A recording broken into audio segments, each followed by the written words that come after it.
Hei para hamster. Senangnya mencicipi kesuksesan. Siapa yang tidak ingin merasakannya? Semua orang menginginkannya. Tapi apa yang terjadi ketika kegembiraan yang luar biasa itu membutakan penilaianmu dan membuatmu mengambil jalan yang salah atau banyak jalan yang salah? Hari ini, kita akan menyelami 3 kebangkrutan terbesar di dunia. Ini bukan hanya kejatuhan biasa. Ini adalah keruntuhan besar yang menciptakan sejarah. Sama halnya dengan kandang hamster yang bisa menjadi penuh sesak dan runtuh, sebuah bisnis yang menghadapi kebangkrutan akan melihat struktur keuangannya hancur di bawah beban masalahnya. Siap? Mari kita buka biji bunga matahari itu karena perjalanan ini akan menjadi liar.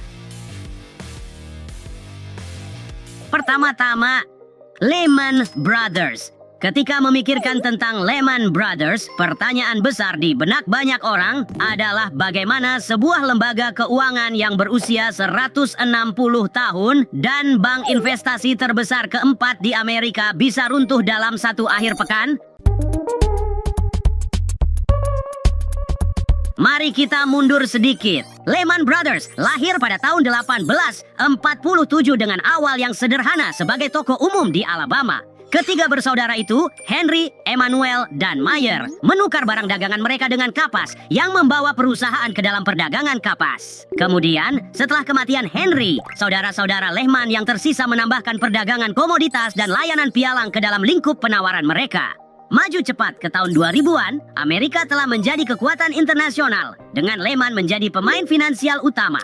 Pada tahun 2004, Lehman mengakuisisi 5 pemberi pinjaman hipotek dan 2 layanan lainnya yang mengkhususkan diri pada pinjaman Alt-A. Pinjaman yang diberikan kepada peminjam tanpa semua dokumen. Seperti yang mungkin kamu duga, bisnis ini berisiko dan roda tersebut mendapat hambatan. Hamster ini tidak bisa mengikuti beratnya investasi yang berisiko dan terus meningkat. Ketika gelembung perumahan pecah, keretakan sudah terlalu dalam dan Lehman tidak bisa pulih dari 613 miliar dolar dalam kewajiban yang telah dikumpulkannya.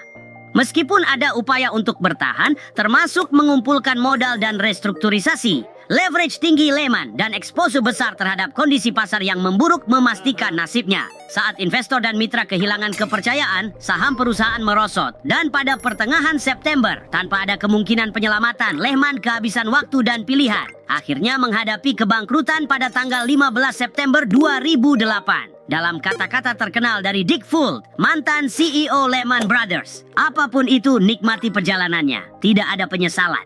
That's my credo, no regret. Itu membawa akademi kita ke nomor 2, Enron.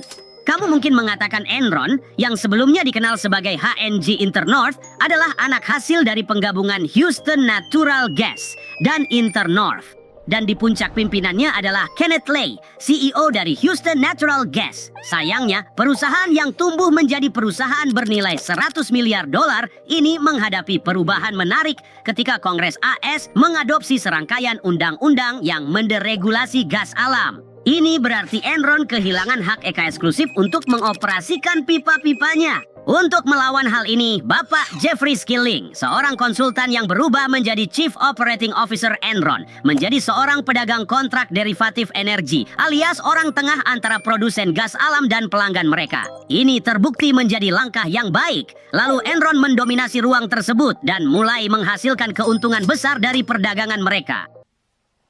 Wow.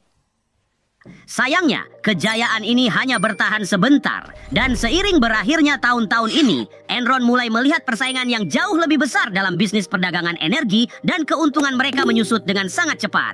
Skilling tentu saja tidak tinggal diam. Tanggapannya adalah dengan menerapkan akuntansi mark to market pada tahun 1992, sebuah metode yang mengukur nilai wajar aset dan kewajiban daripada biaya historis.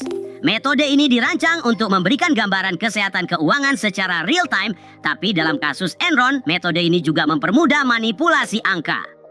Bayangkan seperti seekor hamster yang memutar rodanya semakin cepat, tapi kurang peduli apakah sebenarnya bergerak maju atau hanya berputar di tempat. Pasar bull tahun 90-an membuktikan bahwa kesepakatan bisa dibuat di mana saja dan kapan saja. Dan sebagai tanggapan, perusahaan menciptakan pasar bagi siapa saja yang bersedia berdagang. Pada suatu waktu, Enron Online melakukan perdagangan daring senilai sekitar 2,5 miliar dolar per hari.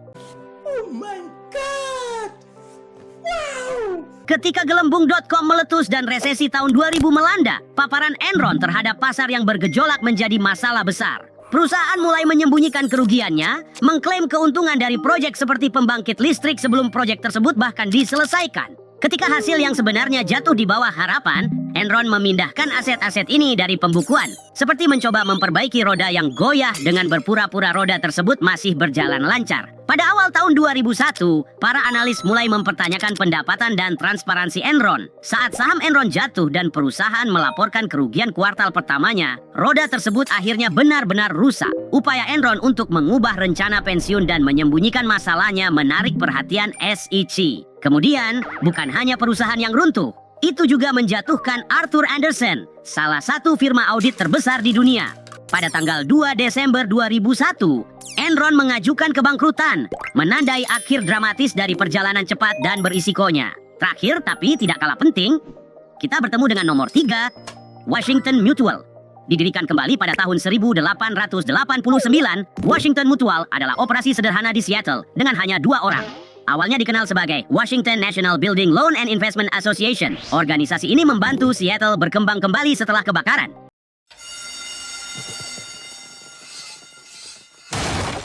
Sorry, first day, still learning. Waktu yang tepat? Mungkin. Perusahaan tersebut mengalami pergantian nama pada tahun 1917 menjadi Washington Mutual Savings Bank dan diberi label sebagai penyintas setelah 2 run oleh Deposan selama depresi besar. Namun, lebih dari sekadar produk dari waktu yang tepat, Washington Mutual juga memiliki beberapa ide bagus yang terkait dengan namanya, termasuk program setoran receh untuk anak-anak, perbankan melalui telepon, dan ya, mesin ATM yang andal.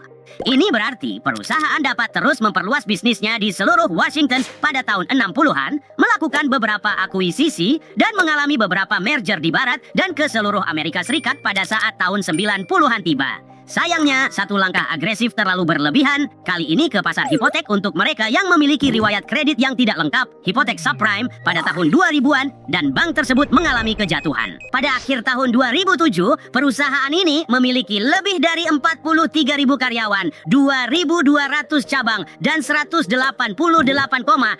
miliar dolar dalam bentuk simpanan. Kemudian datanglah tahun 2008, ketika perusahaan ini menjadi bank gagal terbesar dalam sejarah Malaysia dan rodanya berhenti mendadak. Namun meskipun tampaknya memiliki pondasi yang kuat, roda WAMU tampak goyah. Di balik kap mesinnya, 60% bisnisnya berasal dari perbankan retail dan 21% dari kartu kredit. Sementara hanya 14% yang terikat pada pinjaman rumah. Waduh.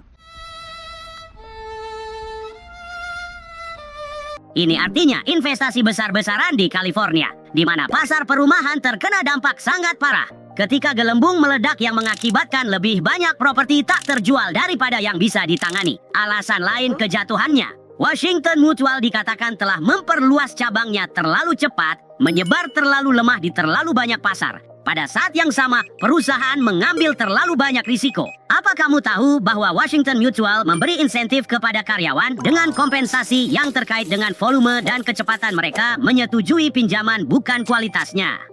Perluasan cepat ini menyebabkan banjir hipotek subprime kepada pembeli yang tidak memenuhi syarat. Sebuah roda yang sangat goyah.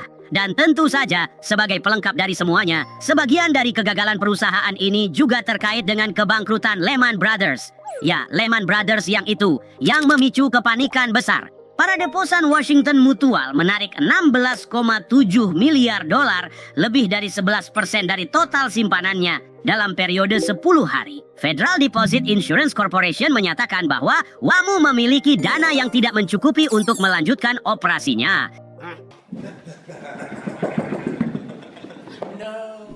Jadi, apa yang bisa kita pelajari dari kisah-kisah peringatan ini? Ya, godaan keuntungan jangka pendek sangat menggoda, tapi itu tak berarti risikonya tidak ada. Inilah yang menjadi kehancuran bagi banyak perusahaan. Hamster, saran kami untuk kamu, jangan mengambil risiko lebih dari yang bijaksana. Terima kasih telah menonton. Subscribe dan ingat, hamster adalah kekuatan. Satu untuk semua dan semua untuk satu. Sampai jumpa.